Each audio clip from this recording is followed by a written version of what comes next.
Ова е процедурално и тоа во целата... Која кампања? Го штитиш дуите? Која кампања? Не ви ќе ги апсавте. Ај са глеси тука. Висар Ганију до пред една година беше дуи. Сега е влен. Ајде да смете се слободно.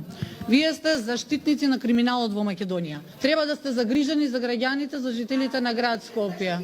Дали не се срамите од себе си? Еве го господинот Страшо единствен кој што има образ од тука и станува затоа што не може циркузот да ви го гледа. Не знам што да кажам.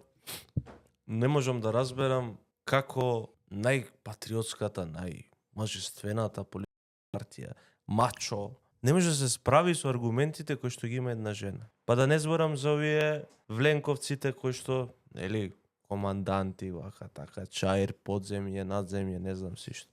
Сите да бегат од една жена, која што не ве навредува, не кажува ништо кое што би било надвор од нормалата, него едноставно ве соочува со аргументите. Еј, господинот Страшо Ангеловски, кој што се удирал по гради, по телевизија, излегувал, аргументирал дека ние сме деца на Александар, дека ни сакаат некој нешто да ни земе, дека дуи премногу слобода имале, премногу сила им била дадено. Сум го гледал. Може би некојаш и сум го почитувал и сум уверувал во неговите аргументи, затоа што сум сметал дека тоа што го збори е од срце. И дека навистина го мисли тој, дека навистина ќе постапи. Стануваш и бегаш да не видиш дека Висар Ганију направил повеќе од 150 дивоградби во општина Чаир во изминативе неколку години.